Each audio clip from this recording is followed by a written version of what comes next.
भी व्यक्ति को तेल पर सही जानकारी दे सकें। तेल पर सही जानकारी यानी हम सिर्फ इस बारे में बात नहीं करेंगे कि आपके लिए सबसे बेहतर तेल कौन सा है। हम इस बात पे भी बात करेंगे कि तेल हमारे लिए जरूरी है कि नहीं, और इसके साथ साथ अगर जरूरी है तो कितनी मात्रा में हर व्यक्ति को लेने की जरूरत है। तो आज हमें तेल पर डिटेल में ज्ञान मिलेगा। हमारे खाने का एक ऐसा ऐसा हिस्सा है जिसके बिना खाना नहीं बनता है। इसीलिए हमें तेलों पर जानकारी प्राप्त होनी चाहिए ताकि हम सही जानकारी के माध्यम से अपनी हेल्थ को बेहतर बना सकें। देखिए, आपको ये बताना चाहूंगी कि हमारे शरीर के स्वास्थ्य को बनाने में 90% भूमिका होती है खान पान की, और 10% भूमिका होती है एक्सरसाइज की। ये जो 90% भूमिका खान पान की है, उसमें सबसे ज्यादा इंपॉर्टेंट हमारा तेल होता है। ये तेल भी डिसाइड करता है आपकी हेल्थ को, और इसीलिए इस 90% पर आज हमें ध्यान देने की जरूरत है। ऐसा नहीं है कि 10% एक्सरसाइज को आप बिल्कुल स्किप कर दें। उसको स्किप नहीं करना है, वो भी कंटिन्यू रखनी है। लेकिन इसके साथ साथ थोड़ा सा हमें अपनी हेल्थ पर भी ध्यान देना है, और उसके लिए हमें खान पान को ठीक करना है। खान पान को ठीक करने के लिए सबसे पहले हमें ठीक करना होगा हमारा रहन सहन, और जिस प्रकार का हम खाना खा रहे हो उसकी सही जानकारी हमें मिलनी चाहिए। देखिए, इससे पहले कि हम सेशन शुरू करें, आप सभी जानते हैं कि हाल फिलहाल में एक बहुत बेहतरीन खबर हमारे बीच में आई है। और वो खबर क्या है कि हमारी जो जानी मानी ईशा मैम है, वेलनेस एक्सपर्ट है, डाइटिशियन है सर्टिफाइड, और हम सभी उनको जानते हैं, अक्सर उनके सेशंस हम लेते हैं। लेकिन हमारी ईशा मैम को एक बहुत ही बड़े रिकॉग्निशन से सम्मानित किया गया है। जी हाँ, हमारे केंद्रीय खाद्य प्रसंस्करण मंत्री श्री चिराग पासवान जी ने हमारी डाइटिशियन ईशा वशिष्ठ मैम को गामा ओरिजिनल न्यूट्रास्यूटिकल में उनके विशेष योगदान के लिए भारत की सबसे प्रशंसित वेलनेस विशेषज्ञ के रूप में सम्मानित किया गया है। जी हाँ, आप सभी को बताना चाहूंगी कि मैम को एक सर्टिफाइड ट्रेनर के तौर पर यहाँ सम्मानित किया गया है, जो बहुत बेहतरीन तरीके से वेलनेस के सेक्टर पर काम कर रही हैं, और स्पेशली गामा ओरिजिनल नाम के न्यूट्रास्यूटिकल को भारत में लॉन्च करने के लिए, और इस न्यूट्रास्यूटिकल की जानकारियों को घर घर तक पहुंचाने के लिए, उनके योगदानों के लिए कहीं ना कहीं उनको इतने बेहतरीन सम्मान से नवाजा गया है। तो हम सभी चाहेंगे कि एक बार जोरदार तालियां हो जाएं, ईशा मैम के लिए जोरदार तालियां हो जाएं, क्योंकि ये बहुत ही बड़ा पुरस्कार है, ये बहुत ही बड़ा सम्मान है जो मैम को मिला है। और डेफिनेटली ये सम्मान इस बात को दर्शा रहा है कि हमारे जो प्रयास हैं वो सही दिशा में जा रहे हैं। हमारे प्रयास जो हेल्थी रहने के लिए, हम हर व्यक्ति के लिए जो नई नई जानकारियां ला रहे हैं, ये प्रयास सही दिशा में जा रहे हैं। और यही सही दिशा एक वक्त बाद जरूर हम ये देखेंगे कि भारत को रोग मुक्त बनाने में कारगर साबित होगी। सो आई होप आप सभी सेशन के लिए तैयार होंगे, और अब हम बात करेंगे ऑयल पर। ऑयल हम सभी के लिए बहुत ज्यादा जरूरी है, हमारे खाने पकाने का एक बहुत बड़ा हिस्सा है ये। आज हम थोड़ा ऑयल पर बात करेंगे तो हम मिथ भी जानेंगे, यानी जो भ्रांतियां तेल से जुड़ी हुई रहती है उसको भी हम थोड़ा सा सॉल्व आउट करने की कोशिश करेंगे। क्योंकि आजकल के टाइम पे आप जानते हैं कि सही जानकारी उतनी जल्दी नहीं फैलती है जितनी गलत जानकारी फैल जाती है। गलत जानकारी को फैलने में वक्त नहीं लगता है। व्हाट्सएप के माध्यम से या इंस्टाग्राम के माध्यम से, आजकल बहुत सारे सोशल नेटवर्किंग साइट है, व्हाट्सएप यूनिवर्सिटी के माध्यम से हमें हर प्रकार की जो गलत जानकारी है या सही जानकारी है वो सभी मिल जाती है। अब इसको फिल्टर आउट करने की हमें जरूरत है कि जो जानकारी हमने सुनी समझी, क्या वो सही है कि नहीं, उसको क्रॉस चेक करना हमारी जिम्मेदारी है। पर हम सभी जानते हैं कि हम सभी के पास इतना वक्त ही नहीं रहता है कि हम किसी जानकारी को क्रॉस चेक कर सकें। इसीलिए आज हम सबसे पहले अगर ऑयल की बात करेंगे तो इससे जुड़े हुए भ्रम और भ्रांतियों पर बात करने वाले हैं। सबसे पहला मिथ जो तेल से जुड़ा हुआ रहता है वह ये है कि रिफाइंड तेल हमें नहीं खाना चाहिए। आपने सुना भी होगा, कई लोग बोलते हैं अरे रिफाइंड तेल नहीं खाना चाहिए, कच्ची घानी खाइए, कच्चा तेल अच्छा होता है। अगर आपने भी ये सुना है और इस बात को सुनकर विश्वास कर लिया है और रिफाइंड खाना बंद कर दिया है, तो आपको बताना चाहूंगी कि आप अपने स्वास्थ्य के साथ खिलवाड़ कर रहे हैं। आप जरा सोचिए, अगर ये मटमैला पानी जैसे आपको ग्लास में दिखाई दे रहा है, इसमें कितने सारे घास, मिट्टी जैसे कई प्रकार के दूषित तत्व हैं, क्या आप इस पानी को पी पाएंगे? नहीं पी पाएंगे। बिना फिल्टरेशन के, बिना रिफाइनिंग के हम इस पानी को नहीं पी सकते हैं। तो हम बिना रिफाइनिंग के तेल को कैसे इस्तेमाल कर सकते हैं? क्योंकि उसके अंदर भी इतनी सारी इम्प्योरिटीज होती हैं, इतनी सारी गंदगी होती है, इतने सारे केमिकल्स होते हैं जिनको रिफाइन करने की जरूरत होती है।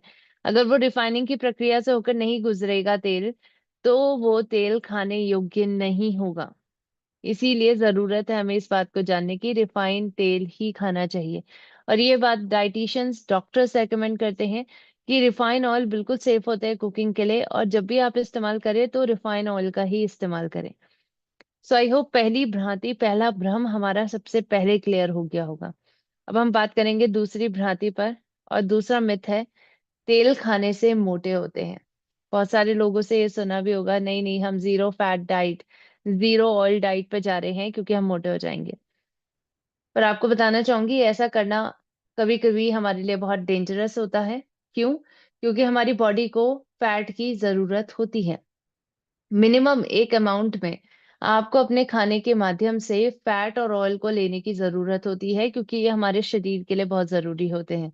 अगर आपकी बॉडी में फैट या ऑयल प्रतिदिन अगर उतनी मात्रा में आपकी बॉडी में नहीं आ रहा है जितनी आपकी जरूरत है, तो आपके शरीर में जो घुलनशील विटामिन है, यानी जो फैट सॉल्युबल विटामिन हैं, जो सिर्फ फैट के अंदर ही घुलनशील होते हैं, उनकी कमी आपके अंदर हो जाएगी। भले ही आप खाने के माध्यम से vitamin A, vitamin D, vitamin E और विटामिन के, ये चार प्रकार के विटामिन को ले रहे हैं, लेकिन आपकी बॉडी में आप अपने खाने के माध्यम से ऑयल और फैट की मात्रा पर्याप्त मात्रा में नहीं ले रहे हैं, तो ये सभी चार प्रकार के विटामिन आपके शरीर के अंदर नहीं जाएंगे, बॉडी पर नहीं लगेंगे। और इसीलिए हम ये देखते भी तो हैं कि आज के वक्त में कितने लोगों को विटामिन डी की डेफिशिएंसी हो जाती है, विटामिन ई की डेफिशिएंसी हो जाती है। तो आज हमें समझना होगा कि फैट हमारे शरीर के लिए जरूरी भी होता है। इसी प्रकार जो ऑयल है, वो अगर आप डेली खाते हैं तो ये आपके मस्तिष्क को सही प्रकार से काम करने में मदद करती है। क्योंकि हमारे ब्रेन को भी कुछ ऐसे फैटी एसिड्स चाहिए जो ब्रेन को सही से काम करवाने में मदद करे, जैसे ओमेगा 3 और ओमेगा 6। ये दोनों आपको तेल के माध्यम से ही मिलते हैं। इसीलिए आपके मस्तिष्क को जो ये ओमेगा 3 और ओमेगा 6 की जरूरत होती है, वो जरूरत कैसे पूरी होती है? तेल के माध्यम से ही पूरी होती है। इसीलिए तेल खाने से अगर कोई व्यक्ति कहता है कि हम मोटे हो जाते हैं, तो आपको बताना चाहूंगी कि नियंत्रित मात्रा में अगर कोई व्यक्ति तेल का इस्तेमाल, फैट का इस्तेमाल करता है, तो वो मोटा नहीं होगा, क्योंकि वो उसके शरीर की जरूरत है। जो शरीर की जरूरत होती है, शरीर उसका इस्तेमाल कर लेता है, वो आपके फैट में तब्दील नहीं होती है। और इसीलिए इस बारे में कि तेल हमारे लिए कितना जरूरी है, और तेल के ऊपर कई प्रकार के जो भ्रम भ्रांति है उसको तोड़ने के लिए आज हमारे बीच में आईसीएमआर ने भी अपनी एक गाइडलाइन निकाली है। Indian council of medical research, ICMR NIN ने एक नई डाइटरी गाइडलाइन निकाली है 2024 में। और उसमें उन्होंने बताया कि तेल हमारे शरीर के लिए बहुत जरूरी है। अगर आप नहीं इसका इस्तेमाल कर रहे हैं डेली, तो करना स्टार्ट कर दीजिए, लेकिन कम से कम मात्रा में इसका इस्तेमाल करना है, जिसके बारे में मैं आपको जानकारी दूंगी कि क्या है वो कम से कम मात्रा। और इसके साथ साथ उन्होंने एक और बात कही है कि तेल को बार बार गर्म करके ना खाएं। अक्सर क्या होता है, जब हम जब हम पूरी बनाते हैं, तो हमारा तेल बच जाता है। अब हम क्या करते हैं, हम भारतीय रीयूजेबिलिटी में ज्यादा विश्वास करते हैं, तो हम उसी तेल को बार बार बार बार इस्तेमाल करते हैं। हमने दिन के खाने में भी इस्तेमाल कर दिया, हमने रात के खाने में भी इस्तेमाल कर दिया, हमने उसके अगले दिन वाले खाने में भी इस्तेमाल कर दिया। और यही बात आईसीएमआर एनआईएन कहती है कि तेल को बार बार गर्म करके नहीं खाना चाहिए, क्योंकि जो भी तत्व इसके अंदर पड़ जाते हैं, खाने के जो भी मटेरियल छूट जाते हैं, ये जब बार बार गर्म होता है तो इसके अंदर टॉक्सिसिटी बढ़ती है। इसके अंदर के जो पोषक तत्व हैं वो सब तो खत्म हो जाते हैं, तो हम तेल का इस्तेमाल क्यों कर रहे हैं? इसीलिए बार बार ये कहा जाता है कि तेल को बार बार गर्म करके नहीं खाना है। तो आई होप अभी तक जो दो मिथ मैंने आपको समझाए हैं, वो दोनों के दोनों आपको क्लियर हुए होंगे। अब देखिए, हम जब तेलों का सही ज्ञान के बारे में बात करें, तो हमें दो चीजों पर विशेष फोकस करना है। क्या फोकस करना है? सबसे पहला एक प्रश्न, और वो प्रश्न है कि कितना खाएं आप तेल। क्योंकि अभी मैम आपने कहा कि एक नियंत्रित मात्रा में खाना चाहिए, वो क्या है नियंत्रित मात्रा, ये भी हम जानेंगे। दूसरा, हम ये भी जानेंगे कि कौन सा तेल आपको खाना चाहिए। सभी प्रकार के तेल की हम प्रॉपर तरीके से एनालिसिस करेंगे, और उसके बेसिस पर हम ये बात करेंगे कि कौन सा तेल आपको खाना चाहिए। सबसे पहले प्रश्न पर आते हैं कि कितना तेल खाना चाहिए। अगर आपके अंदर भी ये प्रश्न है तो आपका उत्तर मैं देना चाहूंगी, लेकिन वो उत्तर मिलेगा आपको आईसीएमआर एनआईएन की गाइडलाइन के माध्यम से। आईसीएमआर एनआईएन ने अपनी डाइटरी गाइडलाइन निकाली और उसमें उन्होंने बताया कि हर व्यक्ति को, चाहे वो निष्क्रिय जीवन शैली भी क्यों ना जी रहा है, निष्क्रिय यानी सिडेंटरी लाइफस्टाइल, यानी ऐसी जीवन शैली जिसमें वो कोई काम नहीं करता है, कोई फिजिकल एक्टिविटी नहीं करता है, स्टिल उसकी बॉडी को 25 ग्राम ऑयल और फैट की जरूरत होती है। अगर आप एक्सरसाइज करते हैं, हैवी वर्कआउट करते हैं, तो आप इस क्वांटिटी को बढ़ा के 40 ग्राम प्रतिदिन तक कर सकते हैं। तो 25 से 40 ग्राम प्रतिदिन हर व्यक्ति की जरूरत होती है। आप अपनी जरूरत के हिसाब से लेना शुरू कर दीजिए। इम्पॉर्टेंट है आपके लिए तेल। और अगर आप इसको डेली इतनी मात्रा में लेंगे तो आप मोटे नहीं होंगे, बल्कि आपके शरीर की जरूरत पूरी होगी। तो कितनी मात्रा में तेल और फैट लेने हैं? 25 ग्राम से 40 ग्राम प्रतिदिन। अब ये पहला प्रश्न आई होप आप सभी को क्लियर हो गया होगा। अब हम बात करेंगे दूसरे प्रश्न पर कि कौन सा तेल खाना है मैम। हम बहुत कंफ्यूज रहते हैं, हमें नहीं समझ में आता है कि तेल कौन सा अच्छा है। हमने नई रिसर्च की है कभी कि तेल के लिए क्या खाना चाहिए, कैसा तेल होना चाहिए, क्या क्या इसके अंदर के तत्व हैं। अगर आपने अभी तक रिसर्च नहीं करा है, कोई परेशानी नहीं है, क्योंकि ये सेशन आपके साथ है, ये जानकारी आपको हमेशा मिलती रहेगी इन सेशंस के माध्यम से।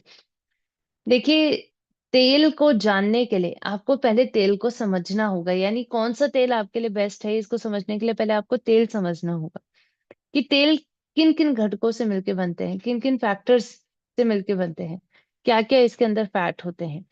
देखिए, हर तेल के अंदर, कोई भी आप तेल ले लीजिए, सरसों का तेल ले लीजिए, रिफाइंड तेल, सोयाबीन का तेल, कोई भी तेल ले लीजिए, हर किसी के अंदर होते हैं 3 प्रकार के फैट। और 3 प्रकार के फैट में सबसे पहला है सैचुरेटेड फैट, दूसरा है पॉली अनसैचुरेटेड फैट जिसको हम पूफा कहते हैं, और तीसरा है मूफा यानी मोनो अनसैचुरेटेड फैटी एसिड्स। ये 3 प्रकार के फैट हर तेल के अंदर मौजूद होते हैं। लेकिन इनमें से किसी किसी तेल में हम ये देखते हैं कि सफा ज्यादा होता है, किसी किसी तेल में हम देखते हैं पुफा ज्यादा होता है, किसी किसी तेल में हम ये देखते हैं कि मुफा ज्यादा होता है। अब हर तेल की अपने अंदर किस प्रकार के फैट की मात्रा ज्यादा है, उसके हिसाब से उनकी अपनी क्वालिटी होती है, आ, अपनी गुण होते हैं। जैसे जो सफा वाले तेल होते हैं, सफा युक्त तेल जिसमें सफा ज्यादा होता है, उनकी प्रकृति ये होती है कि अच्छे कोलेस्ट्रॉल को तो ये बढ़ा देती है, लेकिन बुरे कोलेस्ट्रॉल को भी साथ में बढ़ा देती है। अब देखिए, ये चीज समझना जरूरी है कि जो सफा वाले तेल हैं वो आपके शरीर में अच्छा कोलेस्ट्रॉल बढ़ाएंगे बढ़ाएंगे, ये तो अच्छी बात है, लेकिन बुरा कोलेस्ट्रॉल भी बढ़ा देंगे, ये तो मैम यही तो प्रॉब्लम है। क्योंकि जब बुरा कोलेस्ट्रॉल बढ़ रहा है तो हमें दिल की बीमारियां हो रही हैं। तो हम देख रहे हैं कि कोलेस्ट्रॉल की मात्रा बढ़ती जा रही है। इसीलिए हानिकारक कोलेस्ट्रॉल पर असर करने की जरूरत है। लेकिन सफा युक्त तेल ऐसा नहीं कर पाते हैं, क्योंकि ये हमारे बैड कोलेस्ट्रॉल को भी बढ़ा देते हैं। अब पूफा युक्त तेलों की क्या प्रकृति होती है, क्या गुण होते हैं? पूफा युक्त तेलों की ये क्वालिटीज होती है कि इसके अंदर कोलेस्ट्रॉल जो अच्छा आपकी बॉडी में मौजूद है, जिसको हम एसडीएल कहते हैं, एसडीएल में पूफा की मात्रा ज्यादा, जिसको हम एसडीएल कहते हैं, तो पूफा युक्त तेल में ये क्षमता होती है कि वो आपके बॉडी में एसडीएल की मात्रा को कम कर देता है, यानी अच्छा कोलेस्ट्रॉल कम कर देता है, लेकिन बुरा कोलेस्ट्रॉल भी साथ में कम करता है। अब आप सोचेंगे कि मैम ये तो अच्छी बात है ना कि ये बुरा कोलेस्ट्रॉल कम कर रहा है, इसी की तो हमें जरूरत है, लेकिन ये साथ साथ अच्छा कोलेस्ट्रॉल भी कम कर रहा है। और मुफा युक्त तेलों की ये प्रकृति होती है कि अच्छे कोलेस्ट्रॉल पर कोई भी प्रभाव नहीं डालते हैं, लेकिन बुरा कोलेस्ट्रॉल कम कर देते हैं। अब हमने तीनों प्रकार के तेलों की नॉर्मल क्वालिटीज समझ ली है कि इनकी क्या क्या क्वालिटीज होती हैं, क्या गुण होती हैं, क्या प्रकृति होते हैं। अब आप सोच रहे होंगे कि मैम ये सफा वाले तेलों में कौन कौन से तेल आते हैं, उफा वाले तेलों में कौन कौन से तेल आते हैं, मुफा वाले तेलों में कौन कौन से तेल आते हैं। और अगर आप भी ये सोच रहे हैं तो अब आपको मैं उसी टॉपिक के ऊपर लेके जाने वाली हूँ। सबसे पहला है सफा युक्त तेल, जिनमें सफा ज्यादा होता है। सफा युक्त तेलों में सफा ज्यादा होता है, और इन तेलों में सबसे पुराना हमारा खाद्य तेल, पारंपरिक खाद्य तेल और देसी घी जिसको हम कहते हैं, वो सफा युक्त तेलों के अंदर आता है। अब देखिए, इनकी प्रकृति क्या थी सफा युक्त तेल की, कि आपकी बॉडी में बुरा कोलेस्ट्रॉल भी बढ़ा देंगे और अच्छे कोलेस्ट्रॉल को बढ़ा देंगे। अब अच्छा बढ़ जाए तो कोई दिक्कत नहीं है, लेकिन बुरा बढ़ जाए तो दिक्कत है। क्योंकि अगर ये बुरा बढ़ता है कोलेस्ट्रॉल, तो हमें दिल की बीमारियां जैसी कई गंभीर परेशानियां होती हैं। अब आप सोच रहे होंगे कि मैम, हमारे पूर्वज भी तो इसका इस्तेमाल करते थे, देसी घी से ही खाना बनता था, देसी घी तो हम रोटी पे भी लगाते थे, लेकिन तब भी इनको कुछ नहीं होता था। क्यों नहीं होता था? क्योंकि उनकी लाइफस्टाइल अलग थी, उनका जीवन जीने का तरीका अलग था। पहले की औरतें चक्की चलाती थी, पहले के जो व्यक्ति हैं वो खेतों में हल जोतते थे।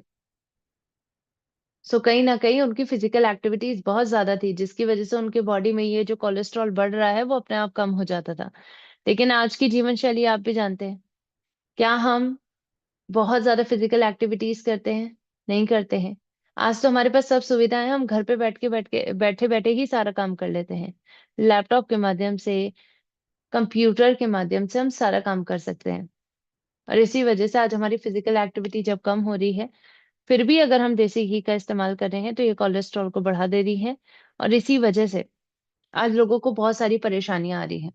दिल की बीमारी, स्ट्रोक पड़ जाना, पैरालिसिस हो जाना, ये सभी परेशानियां इसकी वजह से बढ़ती जा रही हैं। इसलिए बहुत जरूरी है कि हम देसी घी का इस्तेमाल ना करें। सो आई होप देसी घी क्यों नहीं इस्तेमाल करना है ये आपको समझ में आया होगा। अब हम बात करेंगे ऐसे तेलों की जो है उच्च पूफा वाले तेल, यानी जिनमें पूफा की मात्रा ज्यादा होती है। अब पूफा वाले तेलों की क्या प्रकृति होती है, याद करिए।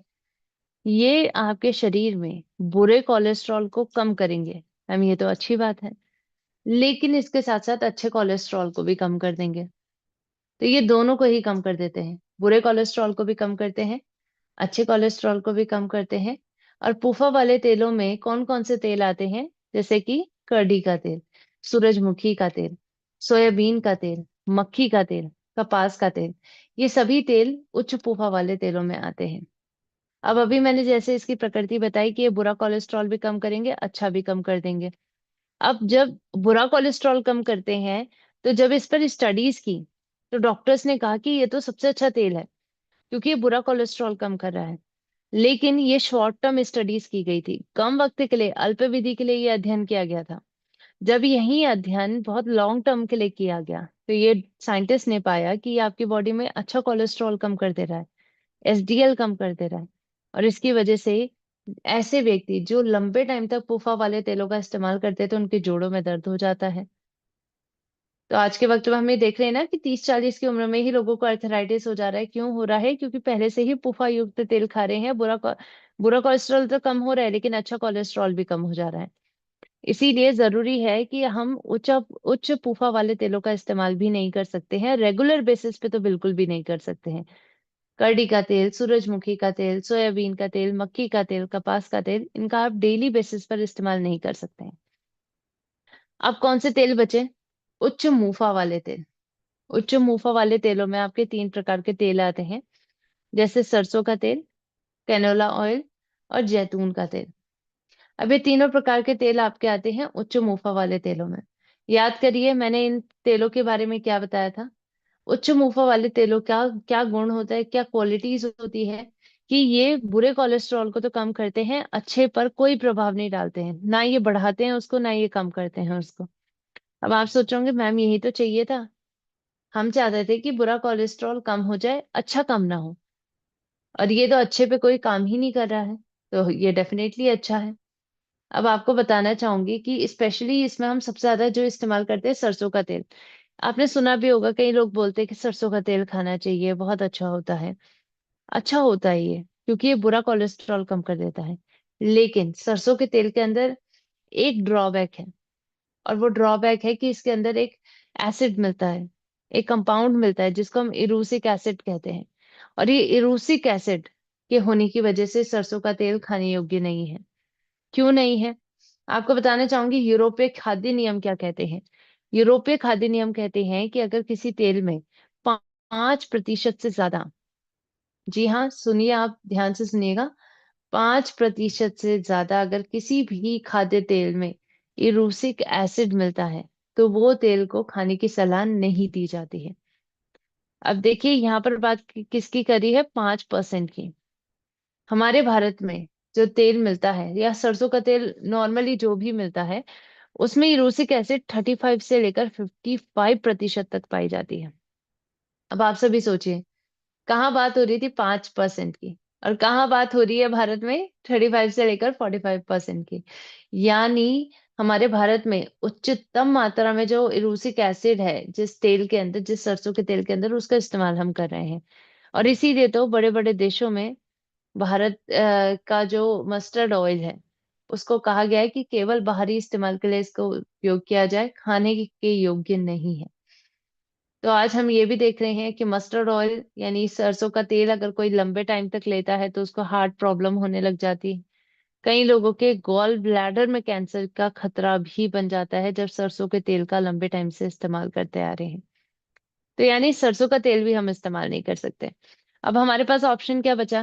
कैनोला ऑयल और जैतून का तेल। अब ये कैनोला ऑयल क्या होता है मैम? देखिए, कैनोला ऑयल भी एक प्रकार से आपके सरसों के बीज को जेनेटिकली मॉडिफाई किया गया है ताकि इसमें इरोसिक एसिड कम पाया जाए। अब आप कहेंगे मैम यही तो चाहिए था, हमें चाहिए था कि 5% से कम इरोसिक एसिड होना चाहिए, और ऐसा तेल हमें मिल गया कैनोला ऑयल। लेकिन आपको बताना चाहूंगी कि इस कैनोला ऑयल का इस्तेमाल हम भारतीय नहीं कर सकते हैं। क्यों मैम नहीं कर सकते हैं? इसके पीछे का कारण है ओमेगा 3 फैटी एसिड। ओमेगा 3 इसमें बहुत ज्यादा मात्रा में पाया जाता है, और इतने उच्च तापमान में जो ओमेगा 3 रखा जाता है वो खत्म हो जाता है, यानी वो आपके खाने से दुर्लभ हो जाता है, वो आपके तेल में से जलकर बाहर निकल आता है।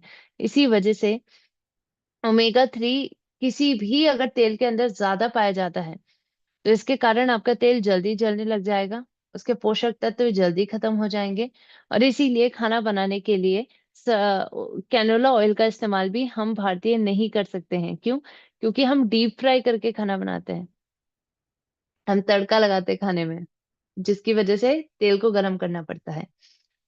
कैनोला ऑयल में वही जैसे फॉरेनर्स हैं वो खा सकते हैं, क्यों? क्योंकि वो चीजों को तड़का लगा के नहीं बनाते हैं।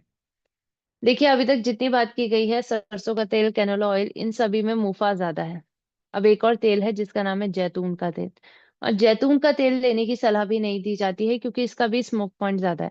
यानी एक वो तापमान जिसमें आपके तेल के अंदर के सभी पोषक तत्व जल जाएं, आपका तेल जलने लग जाए और पोषक तत्व खत्म हो जाए, ऐसे पॉइंट को, ऐसे टेम्परेचर को हम कहते हैं स्मोक पॉइंट।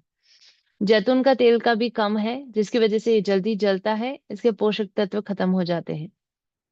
तो अभी तक हमने जितने तेल के ऊपर बात की, आप सभी कहेंगे मैम हमने तो मार्केट में इतने ही तेल देखे हैं, तब तो आपने कैंसिल करवा दिए। क्या हमारे पास कोई और ऑप्शन है? डेफिनेटली है। और इस ऑप्शन को बताने से पहले मैं आपको एक गाइडलाइन दिखाना चाहूंगी जो ICMR, NIN और WHO के माध्यम से रिलीज की गई है। इस गाइडलाइन में बताया गया है कि कोई भी तेल बेहतर तभी माना जाएगा जब उस तेल में फैटी एसिड्स यानी सफा, पुफा और मुफा की मात्रा सही तरीके से पाई गई, यानी राइट बैलेंस में पाई गई हो। जैसे सफा की मात्रा पाई जानी चाहिए 27 से 33%, पुफा 27 से 33% और मुफा 33 से 40% तक पाया जाना चाहिए। ओमेगा 3 और ओमेगा 6 आपका 5 से लेकर 10% तक पाया जाना चाहिए। अगर किसी तेल के अंदर ऑलमोस्ट इस प्रोपोर्शन में मिलते हैं सफा, मुफा, पूफा, तो वो बिल्कुल राइट तेल है। अब आप सभी सोचिए, एक नई भ्रांति आपको दोबारा मिथ की तरफ लेके जाना चाहूंगी। ए- हमने ये सुना था कि ये मिथ है कि रिफाइंड तेल नहीं खाना चाहिए। एक और बड़ा मिथ है कि तेल को बदल बदल कर इस्तेमाल करो। क्योंकि जब लोगों ने ये सुनी ये बातें तो उनको लगा कि अरे मैम हम तो तेल को बदल बदल के भी खा सकते हैं। अब आप सभी सोचिए कि तेल बदल बदल के खाने से क्या एक वक्त पर आपको सफा, मुफा, पूफा का राइट बैलेंस मिल पाएगा? नहीं मिल पाएगा। इसीलिए तेल को बदल बदल कर इस्तेमाल करने का भी समाधान बिल्कुल सही नहीं है। अब आप सोचेंगे मैम समाधान क्या है फिर? कैसे अपनी हेल्थ को बेहतर बनाए? आज उसमें मदद करेगा एक ऑयल हमारी, और वो है rice bran oil. Rice bran oil जो भुरे चावल की भुरी परत से निकाला गया एक तेल है, और इस तेल का इस्तेमाल करके आज बहुत सारे लोग स्वस्थ बन रहे हैं। आपको बताना चाहूंगी राइस ब्रान ऑयल सभी प्रकार की सिफारिशों पर मेल खाता है, और इसके अंदर लगभग सफा की मात्रा 24 पाई जाती है। अगर हम मूफा की मात्रा की बात करें तो 42, और पूफा की मात्रा की बात करें तो 34 इसमें पाई जाती है। यानी जो प्रोपोर्शन हमें मिला है उसके इर्द गिर्द ही है। और इसमें टोकोट्राइओनॉल्स और टोकोफेरॉल्स यानी विटामिन ई और ओरिजिनॉल की मात्रा तक पाई जाती है। और इसीलिए तो कहते हैं कि ये सबसे बेहतरीन तेल है, राइस ब्रान ऑयल। आपको ये भी बताना चाहूंगी कि राइस ब्रान ऑयल को दो प्रकार से बनाया जाता है। कई कई जगह पर फिजिकली इसको रिफाइन किया जाता है, किसी जगह पर इसको केमिकली रिफाइन किया जाता है। जहां पर फिजिकली रिफाइन किया जाता है वहां का तेल, वहां का राइस ब्रान ऑयल सबसे बेहतर होता है। क्यों? क्योंकि इसके अंदर ओरिजिनॉल आपको बहुत मिलता है, और ओरिजिनॉल जिसमें ज्यादा होता है वो एंटीऑक्सीडेंट की तरह काम करता है। तो उच्चतम एंटीऑक्सीडेंट आपको राइस ब्रान ऑयल में मिलते हैं। ये चार्ट आपको दिखाई दे रहा है, इस चार्ट में आप देखेंगे सबसे एंड में आपको एक कॉलम दिखाई देगा, जिसमें शायद हाईलाइटेड भी किया गया है थोड़ा सा। नीचे पे राइस ब्रान ऑयल लिखा है। यानी क्या कहना चाह रहे हैं ये स्मोक पॉइंट में? इनका कहना ये है कि तेल का वो तापमान जिसमें तेल जलने लग जाए और उसके पोषक तत्व खत्म हो जाए, उसको स्मोक पॉइंट कहते हैं। अब अगर किसी तेल का स्मोक पॉइंट कम है, यानी ऐसा तापमान कम है उसका जिसपे वो तेल जल्दी जलने लग जाएगा और इसके पोषक तत्व जल्दी खत्म हो जाएंगे, तो ऐसे तेलों को हम डीप फ्राई करने के लिए इस्तेमाल नहीं कर सकते हैं। इसमें आते हैं ऑलिव ऑयल, सोयाबीन तेल, कैनोला ऑयल हो गया या पीनट ऑयल हो गया, ये सभी इस्तेमाल कर सकते हैं, लेकिन इनका स्मोक पॉइंट कम है। लेकिन आप इसी चार्ट में सबसे आगे देखेंगे तो राइस ब्रान ऑयल का सबसे ज्यादा स्मोक पॉइंट है। क्यों? क्योंकि ये इसके पास इतनी क्षमता होती है कि इसके पास इतना तापमान है, ये तेल जल्दी नहीं जलेगा और इसके पोषक तत्व जल्दी नहीं खत्म होंगे, इसीलिए इसका सबसे उच्चतम स्मोक पॉइंट माना गया है। इसके साथ साथ राइस ब्रान ऑयल हम कह सकते हैं कि प्राकृतिक रूप से संतुलित तेल है, और प्रकृति ने इसे हमें दिया है ताकि हम स्वस्थ हो सकें। अब यहाँ पर भी एक बहुत बड़ा प्रश्न है। मैम, राइस ब्रान ऑयल तो बहुत सारी कंपनियां बनाती हैं भारत में। आप चले जाएं तो आपको बहुत बहुत अलग अलग ब्रांड के राइस ब्रान ऑयल मिलते हैं। अब हमारे लिए कौन सी कंपनी अच्छी है? हमारे स्वास्थ्य के स्तर को बेहतर बनाने के लिए हम कौन सा राइस ब्रान ऑयल लें? आपको बताना चाहूंगी, अगर आपके अंदर भी ये सवाल है तो मान लीजिए कि ये सुलझ गया है सवाल, क्योंकि हमारे पास है बेस्ट एडिबल ऑयल, यानी बेहतरीन तरीके का तेल है जो खाने योग्य है। और इस तेल का इस्तेमाल करके हर व्यक्ति स्वस्थ बन सकता है, और इसका नाम है Health Guard rice bran oil.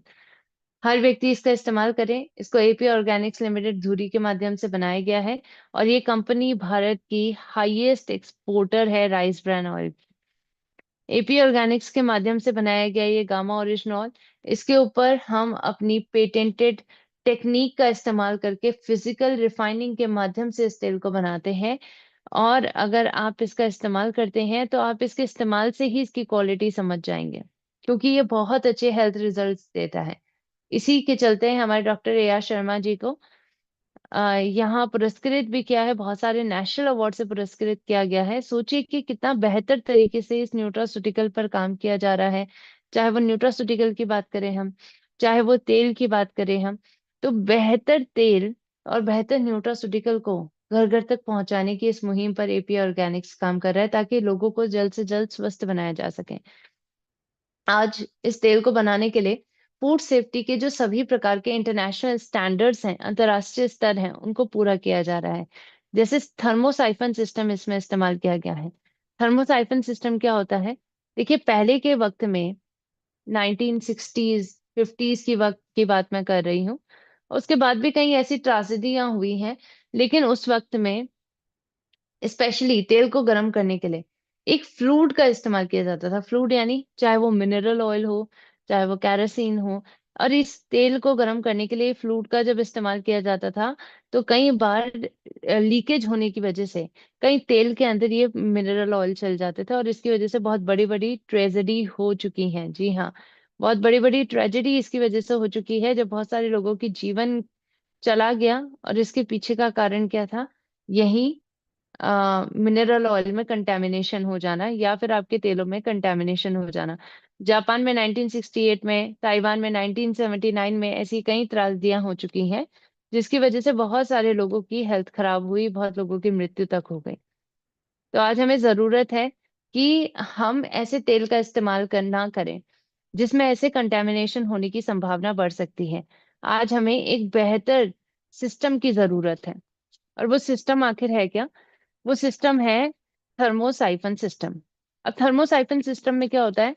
जो राइस ब्रान ऑयल यानी health Guard rice bran oil को बनाने के लिए इस्तेमाल किया जा रहा है ये सिस्टम, इसमें तेल को गर्म करने के लिए भाप का इस्तेमाल किया जाता है। भाप का इस्तेमाल करने के कारण इसमें किसी प्रकार का कोई कंटेमिनेशन होने के चांसेस नहीं होते हैं, जिसके कारण हम ये कह सकते हैं कि ये तेल बहुत बेहतरीन है, स्वस्थ है, जिसमें कोई भी प्रकार के कोई भी कंटेमिनेशन नहीं है। सभी व्यक्तियों के लिए स्वस्थ तेल है। इसके साथ साथ अंतर्राष्ट्रीय स्तर के और भी मानक है जिसका इस्तेमाल किया जा रहा है। जैसे नाइट्रोजन जनरेशन प्लांट्स का इस्तेमाल किया जाता है, हाई एफिशिएंसी मेटल ट्रैप्स का इस्तेमाल किया जाता है, ताकि तेल में किसी भी प्रकार की कोई संभावना ऐसी ना हो कि उसमें कोई कंटेमिनेशन हो सके। आज इसको कई प्रकार के इंटरनेशनल एक्रेडिशंस मिल चुके हैं, चाहे बीआरसी फूड सर्टिफिकेशन की बात करें, आईएसओ सर्टिफाइड कंपनी है ये। हलाल सर्टिफिकेशन ऑलरेडी इसको मिल चुका है, कोशर सर्टिफिकेशन मिल चुका है। आप सभी को बताना चाहूंगी, इसका इस्तेमाल भारत में ही नहीं किया जा रहा है। ये कंपनी ऑलरेडी 30 से भी ज्यादा देशों को एक्सपोर्ट कर रही है ये health Guard rice bran oil, क्योंकि इसकी क्वालिटी स्टैंडर्ड अंतर्राष्ट्रीय स्तर से मेल खाते हैं। इसके साथ साथ विश्व की largest producer of rice bran oil ये कंपनी बन चुकी है, और भारत की तो हाईएस्ट एक्सपोर्टर है ये राइस ब्रान ऑयल की। तो सोचिए कि इतनी बड़ी बड़ी उपलब्धियां इस कंपनी को मिल रही है, तो इसका प्रोडक्ट बहुत खास है। इसका प्रोडक्ट बहुत ज्यादा हेल्थ कॉन्शियस है और आपकी हेल्थ को बेहतर बना रहा है, इसीलिए इसका इस्तेमाल आज भारत में ही नहीं बल्कि अंतर्राष्ट्रीय स्तर पर भी किया जा रहा है।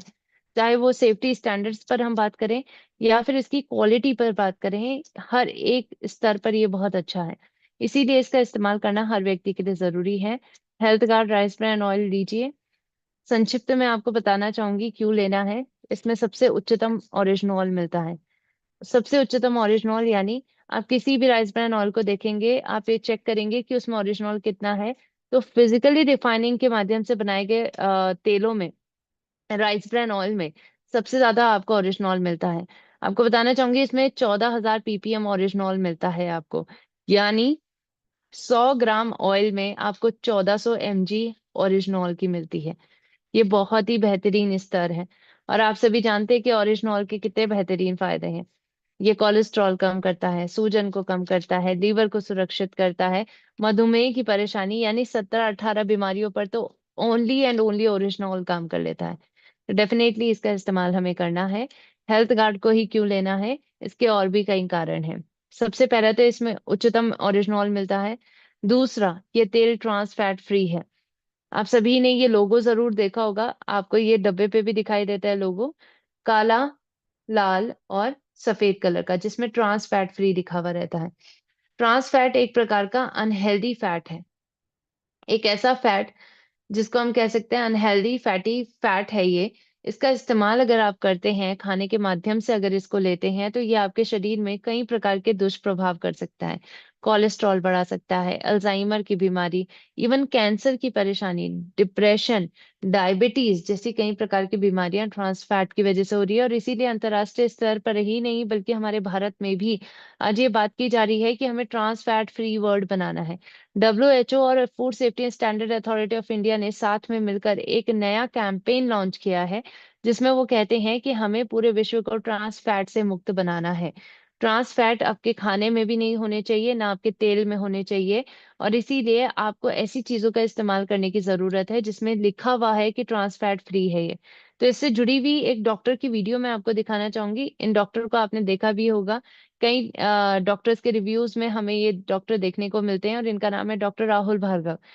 डॉक्टर राहुल भार्गव जाने माने कैंसर स्पेशलिस्ट हैं, फोर्टिस मेमोरियल रिसर्च इंस्टीट्यूट में कार्यरत हैं।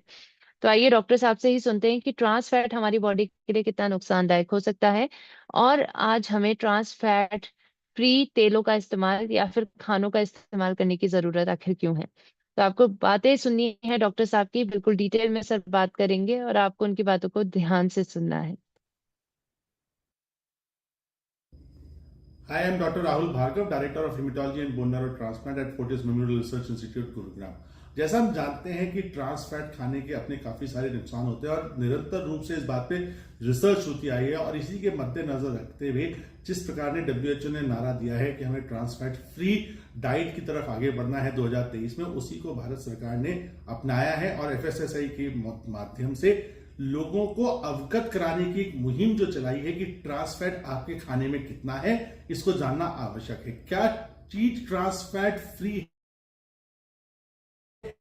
या नहीं है, वो लोगो है रेड एंड व्हाइट का, जिसको आपको ध्यान देना जरूरी है। तो अब आपके खाने पे लेबल चिपका हुआ आएगा, जैसे नॉन वेज लेबल आता है, उसी प्रकार से आप पहचान सकते हैं कि मैं ट्रांस फैट खा रहा हूं या नहीं खा रहा। किसी भी चीज में अगर 0.2 ग्राम से नीचे है तो वो ट्रांस फैट फ्री है। कोई ऑल है, अगर वो 1 ग्राम से नीचे है तो ट्रांस फैट फ्री है, क्योंकि देखा गया है कि ट्रांस फैट सिर्फ डिप्रेशन नहीं, एल्जाइमर नहीं, जबकि वो कैंसर जैसी दुष्बीमारियां भी करवाता है। उसमें सबसे ज्यादा प्रोस्टेट कैंसर, कोलोरेक्टल कैंसर, और साथ ही में agency for research in cancer ने ये दिखाया है हमको कि वो ब्रेस्ट कैंसर को भी बढ़ाता है। तो जब इतने सारे दुष्प्रभाव हैं तो हमको WHO और FSSAI के साथ मिलके अवगत होना है, अवेयर होना है, और ट्रांस फैट्स फ्री डाइट की तरफ आगे बढ़ना आज आवश्यक है, क्योंकि जो प्रकार का हम खाना निरंतर रूप से खाते हैं वो कहीं ना कहीं हमको कैंसर प्रिवेंशन में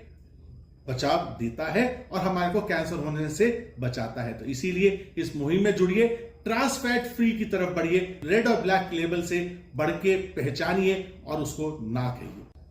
मान लीजिए अगर आपको यह भी याद नहीं रहता कि कितने ग्राम से नीचे ट्रांस फैट फ्री होता है, तो लोगों को पहचानिए। जो रेड और ब्लैक है, उस लोगों से आप पहचान सकते हैं कि आपकी डाइट में ट्रांस फैट फ्री है या नहीं है। इसको जल्द से जल्द अपनाइए और बहुत सारी बीमारियों से बचने का प्रयास करिए। धन्यवाद। सो आई होप आप सभी ने डॉक्टर साहब की बातों को ध्यान से सुना होगा। उन्होंने डिटेल में ट्रांस फैट पर बात की है, और इसी प्रकार डॉक्टर नेहा भी आज इस बारे में बातचीत कर रही हैं कि ट्रांस फैट हमारे लिए कितना नुकसानदायक है, और इसीलिए हमें इसका इस्तेमाल कम से कम करना है। ऐसे खाने की पहचान करनी है, ऐसे तेलों की पहचान करनी है जिसमें ट्रांस फैट फ्री लिखा हो। तो मैम की बातों को भी आपको बिल्कुल ध्यान से सुनना है। नमस्कार, मैं हूं doctor Neha Gupta, senior infectious diseases physician. आज हम ट्रांस फैट से रिलेटेड कुछ डिस्कशन करेंगे। हम ट्रांस फैट के बारे में क्यों डिस्कस कर रहे हैं? कि इसलिए क्योंकि trans fat unsaturated fatty acids होते हैं जो कि बहुत हमारी हेल्थ को अफेक्ट करते हैं।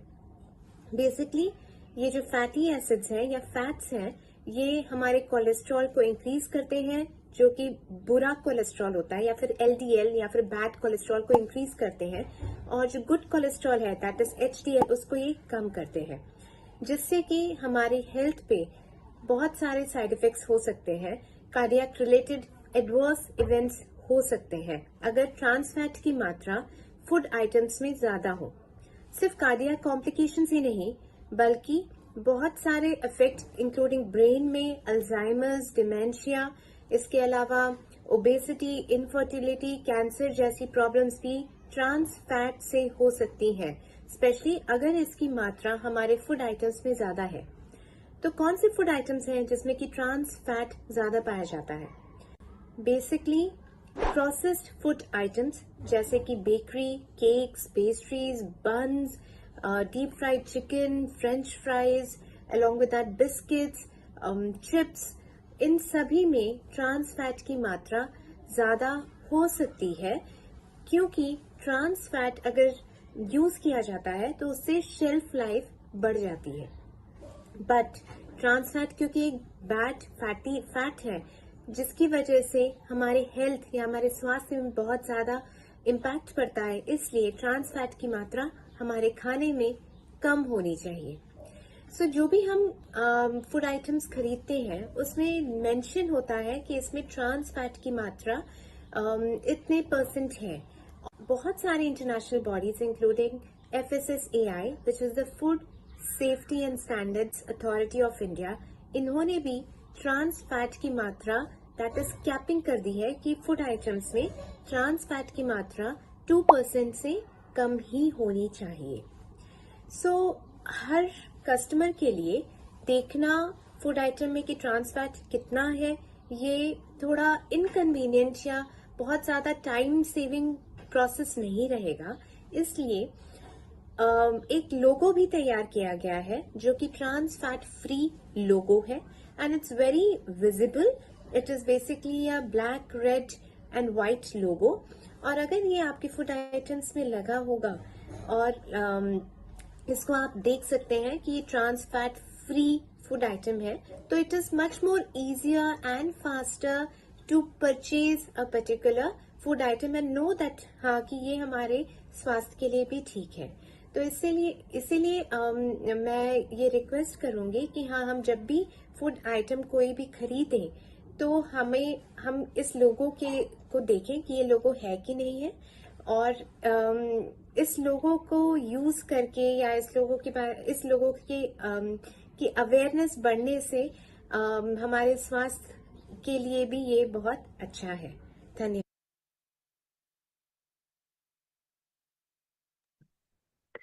धन्यवाद। सो आई होप आप सभी ने मैम की बातों को ध्यान से सुना होगा। मैम ने भी डिटेल में ये बात कही है कि ट्रांस फैट फ्री तेल और खाने के पदार्थों का इस्तेमाल करना कितना जरूरी है। देखिए, आजकल हमारी खाने में कहीं ना कोई मिलावट, कंटेमिनेशन देखने को मिलती है। एक जानी मानी रिपोर्टर हैं पलकी शर्मा उपाध्याय, उन्होंने ये बात को हाईलाइट करा है कि यूरोपियन यूनियन ने हमारे भारत के 400 ऐसे प्रोडक्ट हैं जिसको बिल्कुल बैन कर दिया है, और इसके पीछे का कारण है कि उसमें कंटेमिनेशन बहुत पाई जा रही है। जो हम एमडीएच के मसाले इस्तेमाल करते हैं भारत में, तो इसका इजीली इस्तेमाल किया जा रहा है, लेकिन इसका कंटेमिनेशन पूरे वर्ल्ड वाइड में अगर हम देखें, ईयू ने कह दिया कि यूरोपियन यूनियन के देश इसका इस्तेमाल नहीं करेंगे, क्योंकि इनके अंदर लेड का कंटेमिनेशन पाया जा रहा है, कईयों के अंदर कैडमियम का कंटेमिनेशन पाया जा रहा है। यानी आप सभी सोचिए कि जो चीज हम खा रहे हैं उन चीजों के अंदर इतना कंटेमिनेशन है, और ये हमारी बॉडी के अंदर अगर जाएगा तो कितने सारे साइड इफेक्ट इसके हो सकते हैं। इसीलिए इसी कंसर्न को देखते हुए हमारे रिफाइन ऑयल को भी चेक किया गया, और रिफाइन ऑयल के अंदर पाया गया कि ज्यादातर तेलों के अंदर दो प्रकार के कंटेमिनेंट्स पाए जाते हैं, और वो है जीई और 3 MCPD। और आपको बताना चाहूंगी कि ये दो ऐसे पदार्थ हैं जो अगर आपके तेलों के अंदर पाए जाते हैं तो ये कार्सिनोजेनिक है, यानी इसके वजह से कैंसर हो सकता है। और इसीलिए ईयू ने एक नया रेगुलेशन निकाला, यूरोपियन यूनियन ने 2023 में ही एक नया रेगुलेशन निकाला है, और उन्होंने कहा है कि तेलों के अंदर जी और 3 MCPD की मात्रा कम होनी चाहिए, ताकि कैंसर का रिस्क कम हो सके, ताकि किडनी डैमेज का रिस्क कम हो सके, ताकि आज के वक्त में जो बहुत सारे लोगों की परेशानी बन चुका है इनफर्टिलिटी, वो कम हो सके। तो आज इन सभी पर मास कैंपेन चल रहा है। आप सभी ने डॉक्टर्स की वीडियो भी देखी होगी, आई होप। अगर आप हेल्थ अवेयर रहना चाहते हैं, या फिर आप हेल्थ फ्रीक हैं, फिटनेस फ्रीक हैं, तो आपने ये जरूर देखा होगा कि कई डॉक्टर्स आज के वक्त में बात कर रहे हैं जी और 3 MCPD पर। और भारत के टॉप डॉक्टर्स भी कहते हैं, जैसे डॉक्टर प्रवीण चंद्रा कहते हैं कि अगर आप ऐसे तेल का इस्तेमाल करते हैं जिसमें 3 MCPD और जी की मात्रा बहुत कम पाई जाती है, तो ये आपकी हार्ट हेल्थ के साथ साथ आपकी ओवरऑल हेल्थ के लिए भी बेहतर रहता है। इसके बारे में चाहे वो डॉक्टर राहुल भार्गव की बात करें या डॉक्टर सुशीला कटारिया मैम की बात करें, ये सभी डॉक्टर्स आज इस बारे में फोकस कर रहे हैं, इस बारे में हाईलाइट कर रहे हैं कि आज अगर आपके तेल में जी और 3 MCPD ज्यादा है तो उसको कम करने की जरूरत है। और इसी के बारे में हमारी डॉक्टर सुशीला कटारिया मैम भी अवेयरनेस फैला रही हैं। इसी के चलते एक वीडियो है जो आपके बीच में जरूर शेयर करना चाहूंगी, जिसको आपको ध्यान से देखना है। मैम ने अपने एक्सपर्ट ओपिनियन दिए हैं कि तेल के अंदर जी और 3 MCPD कम होने की जरूरत है, तो आपको मैम की बातों को भी ध्यान से Some contamination into the oil by GE or 3-MCPD are also these substances which have been found to be increasing the risk of cancer. And because oil is an integral part, we consume lot, breakfast, dinner, lunch. If something is common, which is salt and oil. So the right and safe oil is very, very important, and many countries have banned the presence of these molecules into the cooking oil. We also request that Indian authorities which control the food quality should also look into this, so that these harmful substances can be minimized or removed from our cooking oils, so that people can eat healthy and stay healthy. Thank you very much. तो I hope आप सभी ने doctor Sushila ma'am की बातों को भी ध्यान से सुना होगा। वो कह रहे हैं कि कैंसर हो सकता है 3 MCPD जीई से, और इसीलिए इनकी मात्रा को भारत की सरकार को भी ध्यान देने की जरूरत है। Food safety standard authority of India को मानक तय करने की जरूरत है कि तेलों के अंदर इन दोनों कंटेमिनेंट्स की मात्रा कम होनी चाहिए।